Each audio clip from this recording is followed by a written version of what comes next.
بسم اللہ الرحمن الرحیم۔ السلام علیکم ورحمۃ اللہ وبرکاتہ۔ محترم سامعین کرام، امید ہے کہ آپ تمام حضرات خیریت سے ہوں گے۔ آج ایک بہت ہی سبق آموز واقعہ، قبر کے اندر کی کہانی کفن چور کی زبانی کے ٹاپک پر اس عنوان سے میں آپ کو سناتا ہوں۔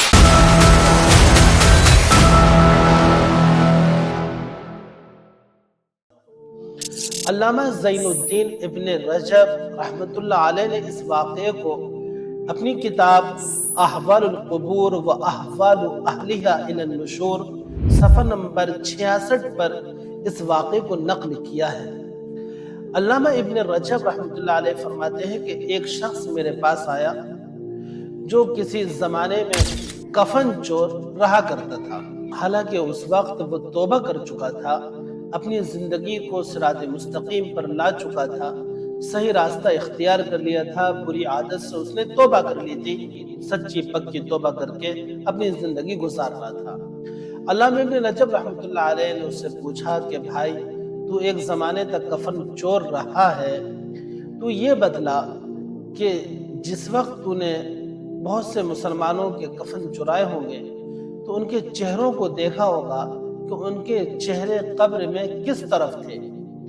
یہ سوال علامہ ابن رجب نے اس وجہ سے کیا کہ جس وقت مومن کو، ایک مسلمان کو قبر میں رکھا جاتا ہے، دفن کیا جاتا ہے، تو اس کا چہرہ قبلے کی طرف کیا جاتا ہے۔ قبر میں اس طرح سے اس کو کروٹ دی جاتی ہے اور اس کے چہرے کو قبلے کی طرف کر دیا جاتا ہے۔ یہ دفنانے کا سنت طریقہ ہے۔ تو علامہ ابن رجب رحمۃ اللہ علیہ نے پوچھا، مسلمانوں کے چہرے تو نے کیسے پائے؟ تو وہ کہنے لگا کہ میں نے اکثر لوگوں کے چہرے دیکھے کہ ان کے چہرے قبلہ رخ سے، قبلے کی طرف سے ہٹے ہوئے تھے۔ علامہ ابن رجب کو بہت تعجب ہوا اس بات پر۔ انہوں نے اپنے زمانے کے بہت بڑے عالم دین اور محدث کبیر علامہ اوزاعی رحمۃ اللہ علیہ کے پاس وہ گئے اور انہوں نے ان سے پوچھا، حالانکہ خود بھی اپنے زمانے کے مایہ ناز عالم دین ہیں۔ وہ اپنے بڑوں کے پاس میں گئے اور ان سے پوچھا کہ حضرت، میں نے اس کفن چور سے پوچھا تو اس نے جواب یہ دیا کہ اکثر لوگوں کے چہرے قبر کے اندر قبلے سے ہٹے ہوئے ہیں، اس کی کیا وجہ ہے؟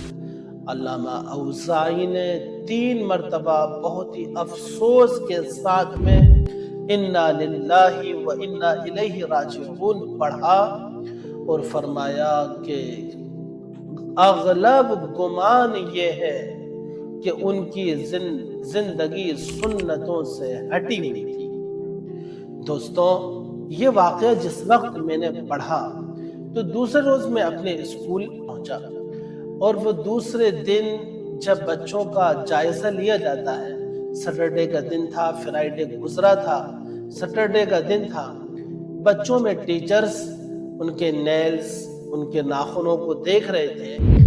میں پہنچا اور میں نے جب ان کو دیکھا کہ جب اس چیز کا جائزہ لے رہے ہیں تو میرے دل کے اندر اسی وقت ایک داعیہ پیدا ہوا کہ ان ننھے منھے بچوں کی تربیت اسلامی اسکولز میں، اسلامی کالجز کے اندر اسلامی تربیت پر ہونا چاہیے، اور یہی ہمارا سب سے بڑا امتیاز ہے۔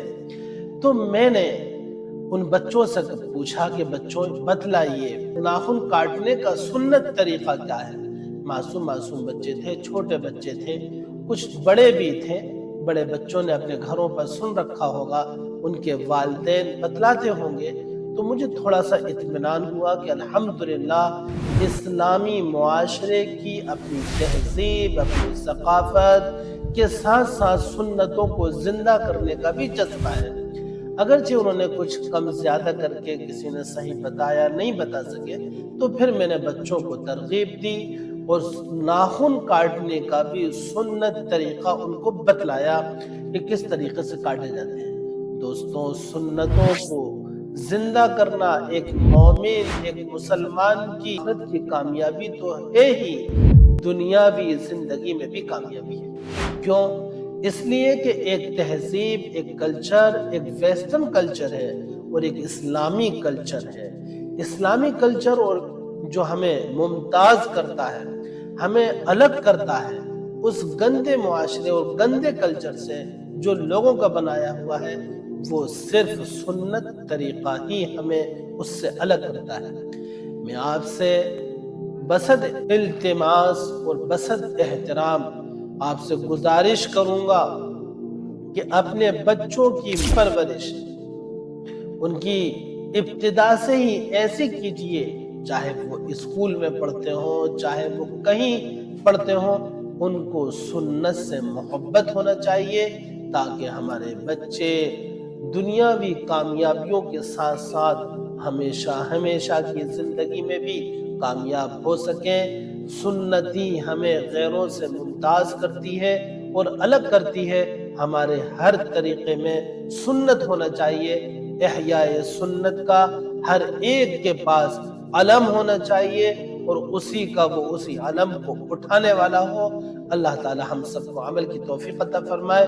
امید ہے کہ آپ اس ویڈیو کو اس واقعے کے ساتھ اپنے دوستوں کو ضرور شیئر کریں گے، جس میں جو سبق ہے اس واقعے کے اندر وہ ہمارے بھائیوں تک پہنچے اور وہ بھی عمل کرنے والے بنے اور دوسروں کو بھی عمل کی ترغیب دینے والے بنے۔ اللہ عمل کی توفیق عطا فرمائے۔ وآخر دعوانا ان الحمد للہ رب العالمین۔